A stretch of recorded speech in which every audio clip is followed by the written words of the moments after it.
My fellow Americans, the left's attack on assault weapons is back.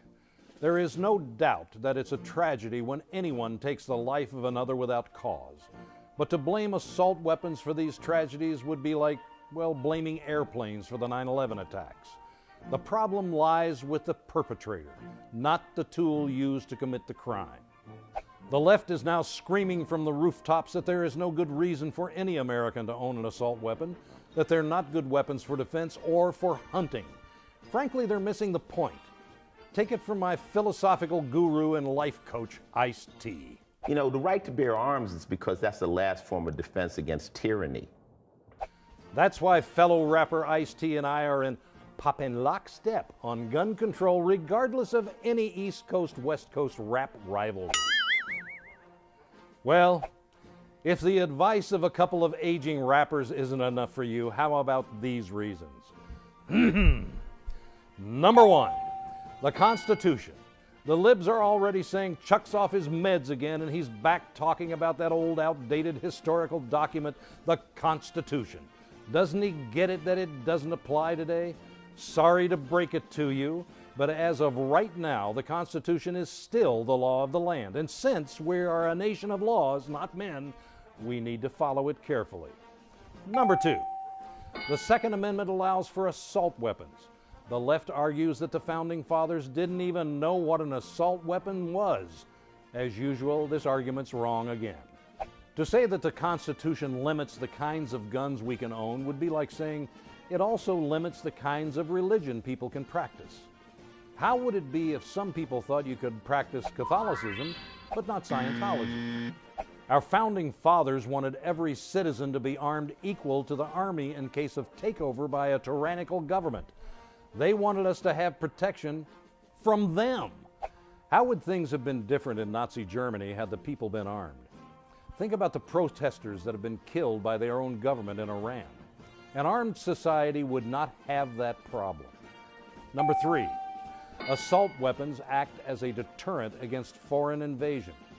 During World War II, the Emperor of Japan instructed his commanders to plan an invasion of America. He felt very empowered after Pearl Harbor and believed our military to be very weak, which at the time it was. The commander-in-chief of the Japanese Navy, Isoroku Yamamoto, told the emperor, and I quote, "You cannot invade the mainland of the United States. There would be a rifle behind every blade of grass." Notice, he did not talk about fearing the U.S. Army. It was the American people that he feared. Eventually, Yamamoto would stop trying to attack us and instead started selling us terrific fishing lures, which I'm a big fan of. It is the fact that there is a gun behind every blade of grass that prevents any other country from even thinking about invading our nation. Take away the assault rifles and you have weakened that defense. Number four, there's already a ban on assault rifles. Well, you don't hear that very much, but there has been tight controls on assault rifles since 1934. Well, how can that be? The U.S. military defines an assault rifle as something that can fire intermediate powered cartridges on selective fire. For you girly men watching, that means automatic fire, like a machine gun. The left invented the term assault weapon to describe rifles that bear some similarity to real assault rifles, like this one. This way, they can make it against the law to own a gun that looks like an assault weapon. Really? Is it against the law to look like something else? In that case, shouldn't Henry Waxman be arrested for resembling Ratatouille? Number five, handguns kill people too. Some nut jobs claim that assault weapons are too dangerous. Really?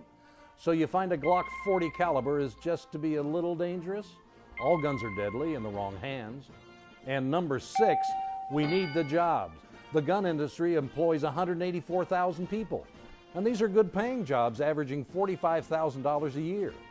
A ban on so-called assault weapons will result in laying off thousands of these workers. But of course, that's no big deal since we don't have an unemployment problem.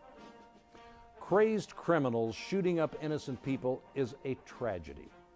But all the gun bans in the world will not stop them. Criminals will always find the weapons they need to carry out their crimes. The only people that will be going unarmed are the law-abiding citizens like you and me.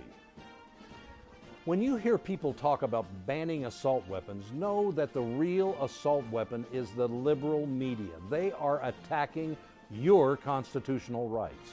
It's a slippery slope. First it will be assault weapons, then ammunition, then handguns, and on and on and on.